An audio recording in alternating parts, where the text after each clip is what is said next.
Hello friends, स्वागत है आपका कॉलिंग टॉपर्स के इस प्लेटफॉर्म पे। दोस्तों, आज के इस वीडियो में हम देखने वाले हैं अभ्यास 1.3 जो हमारा पहला चैप्टर है वास्तविक संख्या, उसका 1.3 एक्सरसाइज को हम आज इस वीडियो के माध्यम से सॉल्व करने वाले हैं। इसमें देखिए मेनली हम देखने वाले हैं अपरिमेय संख्याओं को सिद्ध करेंगे कि सिद्ध कीजिए कि √5 एक अपरिमेय संख्या है। ऐसे क्वेश्चनों को हम सॉल्व करने वाले हैं। उसके बाद इसी के ऊपर रिलेटेड क्वेश्चन है, तो आइए शुरू करते हैं। जैसे कि हमारा पहला क्वेश्चन है, सिद्ध कीजिए कि √5 एक अपरिमेय संख्या है। तो देखिए √5 तो एक अपरिमेय संख्या है, सबको पता होता है। अगर √5 एक अपरिमेय संख्या है तो हम क्या लिख देंगे, हल। इसको मानेंगे हम, ये √5 एक अपरिमेय संख्या है तो इसको हम अपने तरफ से मान लेंगे कि माना कि √5 एक परिमेय संख्या है, परिमेय संख्या है। अब ये √5 एक परिमेय संख्या है, परिमेय संख्या है। अगर जो √5 परिमेय संख्या है तो परिमेय संख्या है तो इसको किस रूप में होना चाहिए, p/q के रूप में होना चाहिए, जहां p तथा q क्या है, p तथा q दोनों सह अभाज्य हैं।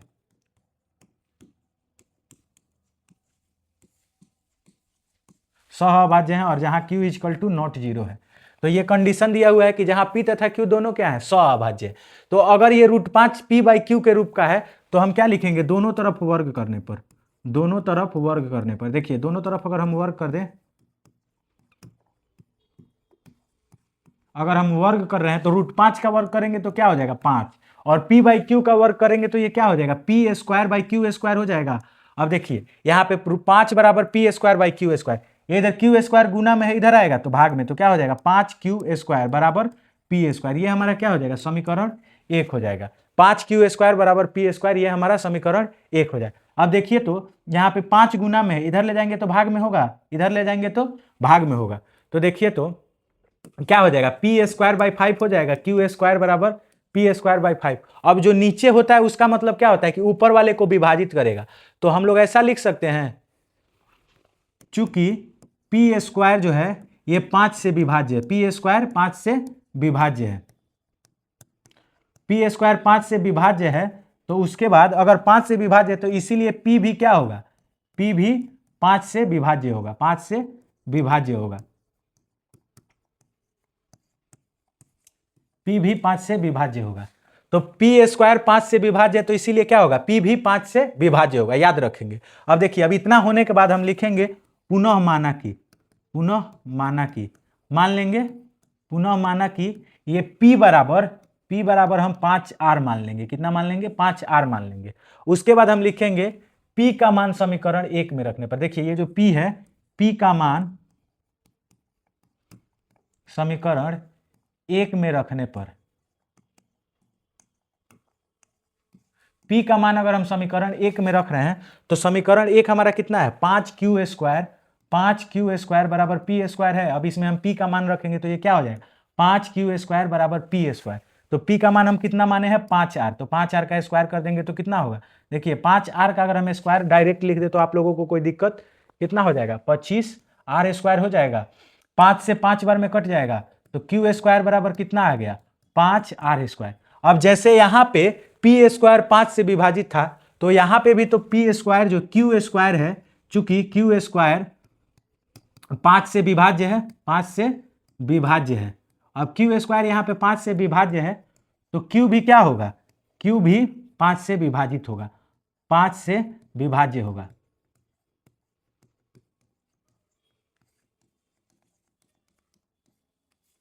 अब देखिए तो q भी 5 से विभाज्य है और p भी 5 से विभाज्य है। तो हम लोग लास्ट स्टेप यहां पे लिख देंगे, अतः p तथा q दोनों, अतः नहीं, देखिए चूंकि p तथा q दोनों 5 से विभाज्य है, दोनों 5 से विभाज्य है, p तथा q दोनों 5 से विभाज्य है, जो कि हमारी मान्यता के विपरीत है, जो कि हमारी मान्यता के विपरीत है, विपरीत है। इसीलिए √5 एक अपरिमेय संख्या होगा।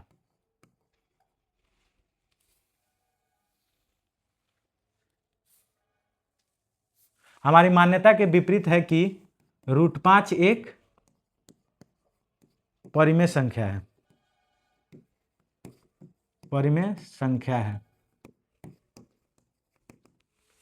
अतः √5 एक अपरिमेय संख्या है। इतना अगर आप एग्जाम में लिख देते हैं तो आपका 2 नंबर कोई नहीं काटेगा। इसको आप ऐसे ही सॉल्व करेंगे एग्जाम में अगर क्वेश्चन आता है। माना कि √5 एक परिमेय संख्या है, जहां √5 जो है अगर परिमेय संख्या है तो p/q के रूप में होना चाहिए, जहां p तथा q क्या है, सह अभाज्य। सह अभाज्य होते हैं तो उनका जो एचसीएफ होता है वो 1 होता है। एचसीएफ कितना होता है, हमेशा 1 होता है। अब ये दोनों संख्या जब 5 से कट जाएगा तो एचसीएफ तो 1 आ नहीं पाएगा, तो इसीलिए ये जो हमारा शर्त है वो यहाँ पे पूरा नहीं हो रहा है। तो हम लिख दे रहे हैं p तथा q दोनों 5 से विभाज्य हैं, जो कि हमारे मान्यता के विपरीत है कि √5 एक परिमेय संख्या है। अतः √5 एक अपरिमेय संख्या है। तो ऐसे ही आप एग्जाम में सॉल्व कर लेंगे। बढ़ते हैं अगले क्वेश्चन की तरफ। देखिए हमारा दूसरा क्वेश्चन है, यहाँ पे दूसरा क्वेश्चन दिया है कि सिद्ध कीजिए कि 3 + 2 √5 एक अपरिमेय संख्या है। तो फिर वही हम सॉल्व करते समय क्या करेंगे, मान लेंगे, माना कि 3 + 2 √5 जो है एक परिमेय संख्या है। 3 + 2 √5 एक परिमेय संख्या है। अगर ये परिमेय संख्या है, अगर ये परिमेय संख्या है तो इसे किस रूप में होना चाहिए, 3 + 2 √5 को p/q के रूप में होना चाहिए, जहां p तथा q क्या है, जहां p तथा q दोनों सह अभाज्य हैं। क्या है, सह अभाज्य हैं। अब ये सह अभाज्य हैं तो मतलब इनका एचसीएफ जो आना चाहिए वो 1 आना चाहिए, 1 के अलावा कुछ भी नहीं होना चाहिए। सह अभाज्य हैं, q = नॉट 0, q जो है वो 0 नहीं है। देखिए अब यहाँ पे 3 + 2 √5 है। अगर हम इसको सॉल्व करें तो ये 3 है, इधर प्लस में, इधर जाएगा तो माइनस में, तो 2 √5 हो जाएगा, बराबर क्या हो जाएगा, p/q - 3 हो जाएगा। अब देखिए तो ये इधर क्या हो जाएगा, √5 2 √5 बराबर p - 3q बटा q हो जाएगा, बटा q हो जाएगा। अब ये इधर 2 गुना में है, अगर गुना में से अगर हम देखिए यहाँ से इसको गुना में से हटाते हैं और यहाँ पे भाग में लाते हैं तो ये कितना हो जाएगा, √5 बराबर p - 3q। तो इतना आ गया, √5 - p बराबर 3q। चूंकि लिखेंगे उसके बाद, चूंकि p - 3q बटा 2q एक परिमेय संख्या है, एक परिमेय संख्या है, परिमेय संख्या है, इसीलिए परिमेय संख्या है तो √5 भी एक परिमेय संख्या होगा, √5 भी एक परिमेय संख्या होगा, परिमेय संख्या होगा जो कि हमारी मान्यता के विपरीत है, इसीलिए √5 एक, √5 नहीं, देखिए 3 + 2 √5 एक अपरिमेय संख्या होगा, अपरिमेय संख्या होगा। ऐसे अगर आप एग्जाम में लिख देते हैं तो आपका 2 नंबर कोई नहीं काटेगा। इतना छोटा सॉल्यूशन 2 नंबर एकदम आराम से मिलेगा। तो आपको ऐसे ही सॉल्व करना है। बढ़ते हैं अगले क्वेश्चन की तरफ कि सिद्ध करें कि 1/√2 जो है एक अपरिमेय संख्या है। अगर हम इसको सिद्ध करें तो फिर वही सॉल्यूशन क्या करेंगे, मान लेंगे इसको, माना कि 1/√2 जो है एक परिमेय संख्या है, 1/√2 एक परिमेय संख्या है। अगर ये परिमेय संख्या है तो इसको p/q के 1/√2 को p/q के रूप में होना पड़ेगा। अब ये p/q के रूप में हो गया, जहां p तथा q क्या है, जहां p तथा q दोनों सह अभाज्य हैं। क्या है, सह अभाज्य हैं। p तथा q दोनों सह अभाज्य हैं। अब देखिए अगर हम इसको सॉल्व करें तो ये क्या हो जाएगा, यहाँ पे अगर देखिए इसको अगर हम ऐसे कर दें तिरछा तिरछी गुना तो q हो जाएगा बराबर √2p हो जाएगा। अगर p इधर गुना में है तो इधर लाएंगे तो क्या हो जाएगा, ये इधर q में गुना कर रहे हैं तो q हो जाएगा, √2 में इससे गुना करेंगे तो √2p। इधर p गुना में इधर आएगा तो भाग में, तो क्या हो जाएगा, q बराबर q/p, ये बराबर हो जाएगा √2 के। फिर लिख देंगे चूंकि Q बाई पी जो है, Q बाई पी एक परिमेय संख्या है, Q बाई पी एक परिमेय संख्या है, Q बाई पी एक परिमेय संख्या है। इसीलिए √2 भी एक परिमेय संख्या होगा, परिमेय संख्या होगा, परिमेय संख्या होगा। लेकिन √2 एक परिमेय संख्या नहीं है, अतः 1/√2 1/√2 एक अपरिमेय संख्या है।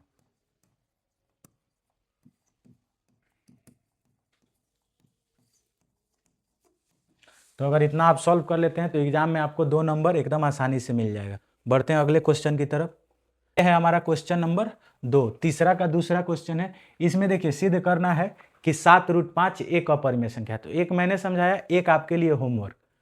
हमारा तीसरा क्वेश्चन है 6 + √2 एक अपरिमेय संख्या है। इसको कैसे सॉल्व करेंगे? तो इसको सॉल्व करने के लिए ये हमारा अपरिमेय संख्या है, तो इसको हम उल्टा मान लेंगे। मानेंगे कि 6 + √2 जो है, माना कि 6 + √2 एक परिमेय संख्या है, इसको हम लोग एक परिमेय संख्या मान लेंगे। 6 + √2 एक परिमेय संख्या है। अगर ये परिमेय संख्या है तो परिमेय संख्या होने का मतलब कि 6 + √2 जो है इसको p/q के रूप में होना पड़ेगा। परिमेय संख्या किस रूप में होता है? p/q के रूप में होता है, जहां p तथा q जो है, जहां p तथा q दोनों सहअभाज्य। सहअभाज्य कहने का मतलब कि इसका एक के अतिरिक्त HCF नहीं आएगा। जब भी इसका HCF आएगा तो क्या आएगा? एक आएगा, सहअभाज्य है। अगर ये सहअभाज्य है तो देखिए 6 प्लस इधर हम 6 इधर प्लस में है, इधर ले जाएंगे तो क्या हो जाएगा? √2 बराबर p/q माइनस 6 हो जाएगा। अगर इसको हम सॉल्व कर दे तो क्या हो जाएगा? p माइनस 6q/q हो जाएगा, p माइनस 6q/q। अब देखिए तो ये जो p माइनस 6q/q है एक परिमेय संख्या है, एक परिमेय संख्या है,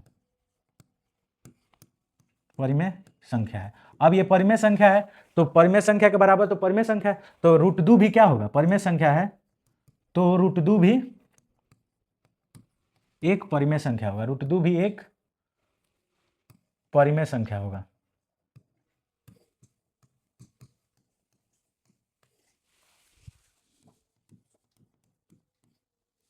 √2 भी एक परिमेय संख्या है।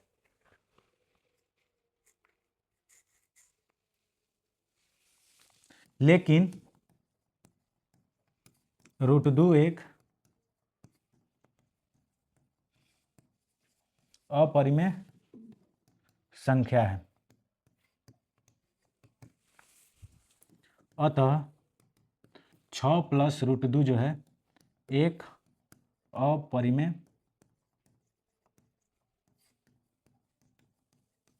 संख्या है। तो ये है इस क्वेश्चन का सॉल्यूशन। आप ऐसे एग्जाम में सॉल्व कर लेंगे, आपको पूरा नंबर मिलेगा। अब देखिए आप लोगों के लिए एक होमवर्क है। होमवर्क ये होने वाला है कि आप सिद्ध करके सॉल्व करेंगे अपने से कि √2 एक परिमेय संख्या है। फिर सॉल्व करेंगे 7 - 4√5 एक अपरिमेय संख्या है। इन दोनों क्वेश्चन को आप जरूर सॉल्व करेंगे, क्योंकि प्रैक्टिस करने से ही क्वेश्चन कोई भी सॉल्व होता है। आप वीडियो देख लेंगे फिर भूल जाएंगे, लेकिन एक बार इस दोनों क्वेश्चन को सॉल्व कर लेंगे तो आप बहुत दिनों तक नहीं भूलेंगे। मिलते हैं आपसे अगले वीडियो में, तब तक के लिए धन्यवाद। वीडियो को लाइक करें, शेयर करें और चैनल को सब्सक्राइब करें। Thank you.